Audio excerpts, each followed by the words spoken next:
जय गुरुदेव। देखो दोस्तों, हम आपको अपना उद्देश्य बताते हैं। हमारा उद्देश्य है भगवान, परमात्मा और इंसान। इंसान के अंदर क्या गुण होने चाहिए? जो भगवान जो यहाँ पे देखता है वो इंसान के अंदर है। इंसान को उन गुणों का कैसे इस्तेमाल करना चाहिए जो कि भगवान आपको दिख जाए साफ साफ, जैसे अपने घर परिवार को देखते हैं। एक गुण है परमात्मा के, वो गुण इंसान के अंदर कैसे आए जो परमात्मा बिल्कुल साफ साफ दिख जाए, जैसे अपने माँ बाप को देखते हैं। हमारा उद्देश्य साफ और स्पष्ट है कि वो परमात्मा को देखना है। तो हम कौन है? साध। साध कहते हैं जो संगत की सेवा करता हो और साधना करता हो। बाबा जी ने कही संगत की सेवा करते करते लोग पार हो गए। संगत की सेवा सर्वोपरि सेवा है। और मैं आपको, बाबा जय गुरुदेव ने बहुत सारी किताबें लिखी, वो किताबों में बहुत सारे राज छुपे हैं। राज क्या है? आत्मकल्याण का, मोक्ष का और मुक्ति का, जो आप इस कलयुग में जीते जी पा सकते हो। बहुत थोड़े प्रयत्न के बाद 22 घंटे आप अपने घर परिवार के ताई काम करिए। 2 घंटे का समय निकाल कर 1 घंटा सुबह और 1 घंटा शाम उस गुरु महाराज, उस परमात्मा को, उस खुदा को दे दीजिए। और बाकी 22 घंटे सोइए, बैठिए, जो भी घर परिवार के समाज के काम है वो करिए बड़े नियम पूर्वक श्रद्धा भाव से। तो हम आपको उन बाबा जी के थोड़ी किताब का अर्थ बताते हैं, और अर्थ बताने पर क्या होगा? आपको आत्मज्ञान। आत्मज्ञान होना बहुत ज़रूरी है, और आत्मज्ञान से आत्मकल्याण होता है, मोक्ष मिलता है और मुक्ति मिलती है। और आप 3 काम ध्यान रखिए। एक बार आप खितौरा जाइए जहाँ अमृत जल मिलता है, एक बार मथुरा जाइए जहाँ एक मनोकामना पूर्ण होती है, और एक साध की संगत कीजिए। ये तीनों काम सर्वोपरि हैं। इन्हें आप दीन दया उपकार भी कह सकते हैं। दीन मतलब छोटा बनना होता है, लड़ाई झगड़े ना करना होता है। दया मतलब हम जब साधना करेंगे तो उस परम पिता परमात्मा जो सबका सृजनहार है, चारों धर्मों का एक ही है, वो आप पर दया करेगा। दया उसे कहते हैं जो आपको दिखाता है। जैसे दिव्य दृष्टि खुलना कहते हैं ना, जैसे ज्ञान स्वरूप कहते हैं, दिव्य दृष्टि कहते हैं, आकाशवाणी कहते हैं, वेदवाणी कहते हैं। तो क्या है, यहाँ दिखना शुरू हो जाएगा, उसे दया कहते हैं। उपकार उसे कहते हैं जो आप अपना तन और मन से धन कमाते हो, उससे उस धन से 10% इकट्ठा करके उपकार में लगाना। तो उपकार में कहाँ लगाओगे? साथ संगत की सेवा। तो मैं आपको किताबों से कुछ बताता हूँ, आप उसे ध्यान से सुनिए। काल के दीर्घ अंतराल के बाद, काल के दीर्घ मतलब लंबे अंतराल के बाद बीच बीच में एक ऐसा महामानव, महामानव का मतलब महामानव इस भूमंडल पर आ पहुंचता है। महामानव जो महान आत्मा होती है। एक दीर्घ अंतराल के बाद मतलब बड़ी लंबी आयु के बाद पहले देवी देवता आते हैं, फिर भगवान आते हैं, फिर बहुत तरीके के हम संत महापुरुष आते हैं। पर एक लंबे दीर्घ अंतराल के बाद, लंबे दीर्घ अंतराल के बाद कौन आता? महामानव।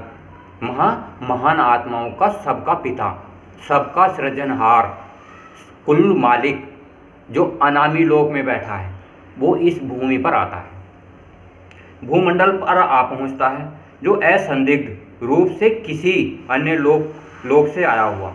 मतलब असंदिग्ध मतलब जिसका कोई बखान नहीं कर सकता, जिसका कोई गुणगान नहीं कर सकता, जिसकी कोई महिमा नहीं गा सकता, वो आता है इस भूमंडल पर। काय के लिए आता है? जो उनकी आत्माएं हैं, जो उनके अंश हैं, उन्हें जागृति करने, मोक्ष देने, मुक्ति देने, बताने आपको कि इस रास्ते पर आप चलिए, आप ऐसे कर्म करिए। कर्म वो करते हैं जो सत्य कर्म होते हैं। हम 3 कर्म करते हैं: क्रियामान कर्म, संचित कर्म और प्रारब्ध कर्म। प्रारब्ध कर्म तो जो पीछे के भोगने होते हैं। संचित कर्म जो हम करते हैं वो जुड़ते हैं आज, जिससे आगे को मनुष्य शरीर मिलता है। और क्रियामान कर्म जो हम कर रहे होते हैं। क्रियामान कर्म ही श्रेष्ठ कर्म है, जिनसे योग साधना करके उस परम पिता परमात्मा को, जो सभी धर्मों का एक, उसे पाया जा सकता है। आया हुआ एक पर्यटक है। पर्यटक कहते हैं जो घूमने आता है, जिसने आत्माओं को जन्म दे दिया और इस सृष्टि में भेज दिया। वो अपनी आत्माओं को बड़े लंबे अंतराल के बाद देखने आता है कि मेरी जीवात्मा क्या करती हैं, क्या उन्हें दुख है, सुख है या परेशानी है? जो जो जीव आत्माएँ कहती हैं कि हमें उस खुदा परमात्मा के, अल्लाह के घर जाना है, तो वो जीव आत्माएँ उनसे जुड़ जाती हैं, उनके चरण कमलों में योग साधना के द्वारा उस परम पिता परमात्मा को प्राप्त कर सकती हैं। जो दुखपूर्ण संसार में भी अपने सुदूरी लोक की महिमा, इस दुखपूर्ण संसार में वो अनामी लोक से आया हुआ महामानव, वो आपको क्या बताता है कि मैं कहाँ का रहने वाला हूँ और मैं क्या कर सकता हूँ। तो बताता है उस सुदूरवर्ती लोक की महिमा, जो सुदूर मतलब बहुत दूर है, जहाँ से वो कुल आया है, उस लोक की महिमा यहाँ बताता है कि तुम जीवात्माओं यहाँ के रहने वाले नहीं हो, यहाँ शरीर तुम्हें 100 वर्ष के लिए मिला है और वहाँ जा सकते हो। कहाँ जा सकते हो? अनामी लोक में, जहाँ तुम्हारा कुल मालिक, कुल परमात्मा, जो आत्माओं का पिता, वहाँ बैठा है। शक्ति और दीप्ति ले आता है, शक्ति लेके आता है, और दीप्ति कहते हैं जो दिव्य मंडलों की रचना होती है, आंख बंद करके जो दिखाई देती है। इस मृत्यु लोक का न होकर, हालांकि वो जीवात्मा जो होती है इस मृत्यु लोक की नहीं होती, पर शरीर तो मृत्यु लोक का होता है। वो जीवात्मा उन अनामी लोक महाप्रभु के घर की होती है, जो मृत्यु लोक में होकर वह इस सामान्य महापुरुषों के विचरता है। इन सामान्य मानव जाति में वो विचरता है, शहर में घूमता है और आत्माओं को देखता है। क्या देता है वो? सत्य ज्ञान। कहाँ का देना है? अनामी लोक का, जो 100 दूरी है, मतलब सबसे ज़्यादा दूर है अनामी लोक। वह अवर्णीय है, वह अवर्णीय है, उसका कोई भी इंसान, कोई भी महापुरुष, कोई भी दिव्य आत्मा उसका वर्णन नहीं कर सकते। दिव्य लोक से आया है, वो दिव्य लोक से आया है जहाँ के ज्ञान ही ज्ञान है, ज्ञान का अंत है ना आदि है, वहाँ से आया है। जहाँ सूरज चंद्र सितारों की आवश्यकता नहीं होती, वहाँ सूरज चांद सितारों की आवश्यकता नहीं होती, वहाँ प्रकाशमय संसार है, प्रकाशमय दिव्य लोक है, वहाँ किसी चीज़ की आवश्यकता नहीं होती, वहाँ सर्वोपरि चीज़ है, जो कुल मालिक जहाँ बैठा है। और वह ज्योतियों का ज्योति से अलौकिक है, वो ज्योतियों की ज्योति से अलौकिक है, वो सारी ज्योति उसमें विराजमान है। जैसा हमारी ज्योति है ना, ज्योति स्वरूप आत्मा है, तो वो अंतर में सबके अंदर विराजमान है। धन्य है वह भारत भूमि, वो भारत भूमि धन्य है जहाँ के उस महापुरुषों ने जन्म लिया है, जहाँ के वो अवर्णीय आत्मा ने जन्म लिया है, जो इस संसार में विचरने आई है और हम जीव आत्माओं को जगाने आई है। जहाँ उन्होंने स्वयं को प्रकट किया, इस धरती पर उन्होंने स्वयं को प्रकट किया। क्यों प्रकट किया? क्यों? हमारे तुम्हारे सबके लिए, जिससे कि हम योग साधना करें, सत्य के रास्ते पर चलें, सत्य को जानें। अरे हम इस संसार में 100 वर्ष के लिए तो आए हैं, बाकी तो हमें जीते जी देखना चाहिए वो परमात्मा कहाँ रहता है और क्या करता है। वे लोग जो इस समय पृथ्वी पर उपस्थित हैं, वे लोग जो इस समय पृथ्वी पर उपस्थित हैं, वो अपने आप को बड़े सौभाग्यशाली समझें। मैं तुम बताऊं, क्योंकि आपको इसी मनुष्य शरीर में कुछ योग साधना करके 1 घंटा सुबह और 1 घंटा शाम सभी धर्मों के लिए साधना करके वो अपने लोकों में जा सकते हैं, जहाँ की आत्मा स्वयं रहने वाली है। और धन्य है वे कुछ लोग जिन्हें उनके चरणों पर बैठने का महान सौभाग्य मिला। धन्य है वो सत्संगी जो सत्य के संग में जुड़े हुए हैं, जो बाबा जय गुरुदेव के अनुयायी थे, उन्होंने उनके चरणों में बैठने का सौभाग्य मिला, सत्संग सुनने को मिला, उनका बड़ा आधार रहा, बड़ी महिमा रही। वो बड़े सौभाग्यशाली हैं जो ऐसे महापुरुष के चरण कमलों में बैठ के उस परमात्मा का गुणगान गाने का अवसर मिला। वह दिव्य महापुरुष सभी तुलनाओं से परे हैं। वो दिव्य महापुरुष एक दीर्घ काल के बाद आता है। वो सभी महापुरुषों की तुलनाओं से परे हैं। जितनी भी महान आत्माएं आती हैं उनसे भी वो परे हैं, क्योंकि वो अनामी लोक का ही मालिक है। क्योंकि वह सभी पैमानों और आदर्शों के दायरे में नहीं आता, क्योंकि वह सभी पैमाने, कोई किसी पैमाने से उन्हें नापा नहीं जा सकता, और किसी आदर्शों के दायरे में नहीं आता। कोई ऐसा आदर्श नहीं, ऐसी महिमा नहीं, ऐसा गुणगान नहीं जो उनके दायरे में आता हो। वे तो एक सुनिर्मित पहले से ही निश्चित किया हुआ उद्देश्य के लिए यहाँ इस धरती पर आते हैं, जो कि अपनी आत्माओं को जगाते हैं, मोक्ष देते हैं, मुक्ति देते हैं और सत्य ज्ञान बताते हैं। जो जीवात्माएं, जो इंसान जो उस लगन से करते हैं वो तो पार जाते हैं, जो नहीं करते हैं उन्हें वो कह देते हैं कि आगे को 4 जन्म आपको मिलेंगे, उसमें पार हो जाओगे। तो आपका बड़ा सौभाग्य है, आपको कोशिश करनी है कि आप इसी जन्म में उस परमपिता परमात्मा को, भगवान को, अनामी लोक को आप देख सकते हो। अनाम लोक से इस मृत्यु लोक में अवीर्ण हुए, अनामी लोक से इस मृत्यु लोक में अवीर्ण हुए मतलब उत्पन्न हुए या आए। तो क्यों आए? हमारे तुम्हारे लिए ही तो। और हम उस कार्य को ना करें, 1 घंटा साधना उसकी ना करें, आप उनकी प्रार्थनाएं करिए, उनसे प्रार्थनाएं करिए।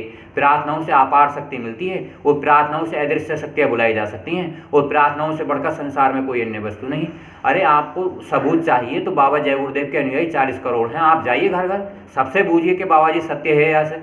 फिर भी आप जानकारी लेने के बावजूद आप मथुरा मंदिर में जाइए, एक मनोकामना मांगिए, खितौरा जाइए, वहाँ अमृत जल ले लीजिए, तो आपको कितना लाभ होता है। अरे कोशिश करने वालों की हार नहीं होती, जो डर जाते हैं उनकी नैया कभी पार नहीं होती। तो आपको कोशिश करनी है, कोशिश से अपार शक्ति मिलती है। ऐसे महापुरुष के आगमन पर प्रकृति स्वयं आनंद मनाती है। जो प्रकृति है ना नेचुरल, वो किसी के अधीन नहीं। कितने भी संत महापुरुष आए, उन प्रकृति ने अपना काम करा, पर जो एक अनामी लोक से आता है, पृथ्वी भी उसके गुणगान करती है, उसका कहना मानती है। पर एक होता है कुल मालिक, सारे धर्मों का सृजनहार, सारी जातियों का सृजनहार, तो वो एक होता है। सभी धर्मों को अपने अपने धर्म में रहते हुए 1 घंटा साधना सुबह और 1 घंटा साधना शाम को करनी अनिवार्य है। देवदूत कीर्तिमान करें, जो देवदूत है ना, देवी देवता हैं, वो कीर्तिमान गाते हैं। वो महापुरुष बड़े अंतराल के बाद अपनी जीवात्माओं को देखने इस धरती लोक पर मृत्यु मंडल में आता है और जीवात्माओं को जगाने का प्रयत्न करता है। भला ऐसा आश्चर्य की क्या बात है? तो हमें तुम्हें ऐसे आश्चर्य की कोई बात नहीं। वो महापुरुष हमारे तुम्हारे लिए तो आता है। आप सबको हाथ जोड़कर हम सबको जय गुरुदेव कहते हैं, और ये कहते हैं कि आप 1 घंटा समय जरूर दे दीजिए और लाभ उठाइए। किसका? परमात्मा का, किसका? भगवान का। ये एक अवसर है, सुनहरा अवसर है। आप मनगढ़ंत बातों में समय मत लगाइए। कहीं भी 1-2 घंटे बैठे रहते हैं, आप 1 घंटा उस परमात्मा के लिए दीजिए, जिससे कि आपका लाभ हो। और घर परिवार में, समाज में सबको बताइए। भगवान किसी एक का नहीं है जो आप नहीं बताएंगे। बाबा जय गुरुदेव के जितने भी सत्संगी हैं, अपने आस पड़ोस में, मोहल्ले वालों में सबको बताइए। बाबा जय गुरुदेव इतने सटीक, इतने मजबूत, इतने इरादे के पक्के थे। बाबा जी ने कहा था कि मैं 400 साल तक काम करूंगा। तो आप सबको बताइए बाबा जी का लाभ, और बताइए सादगी संगत सर्वोपरि है। बाबा जी ने किताबों और धर्म पुस्तकों में समय बताया है। एक तुलसीदास ने बताया है, कबीरदास ने बताया है, 1 घड़ी आधी घड़ी, आधी में पुनियाद, और तुलसी संगत सादगी, हटे कोट अपराध। इसका मैं अर्थ बताता हूँ आपको। 1 घड़ी में 3 घंटे होते हैं, आधी घड़ी में 1.5 घंटा होता है, पुनियाद में 1.25 घंटा होता है। अगर पौन घंटा भी आप उस महापुरुष की साधना करते हो तो बड़ा लाभ मिलता है। और बाबा जी ने कहा तुलसी की एक संगत होती है। जैसे बाबा जय गुरुदेव का नाम तुलसीदास था, उसकी एक संगत थी, संगत सादगी। उसमें लिख लेंगे साध कौन होगा? जो काम करेगा, जो सत्य बताएगा, उसके बताए अनुसार ही आत्म जागृति हो जाएगी। जैसे बाबा जी ने कहा, वर्षा होगी प्रेम की, भीगेंगे सब लोग, अपने अपने कर्मों की माफ़ी मांगेंगे सब लोग।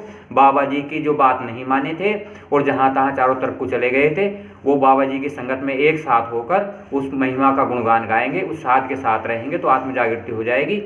और साध जो है सर्वोपरि होता है। साध को कोई लोभ लालच नहीं होता, उसे मान सम्मान की जरूरत नहीं होती, उसे काय की जरूरत होती है अपनी साधना करने की और दूसरों को सत्य बताने की। हाथ जोड़कर हम आपसे कहते हैं जय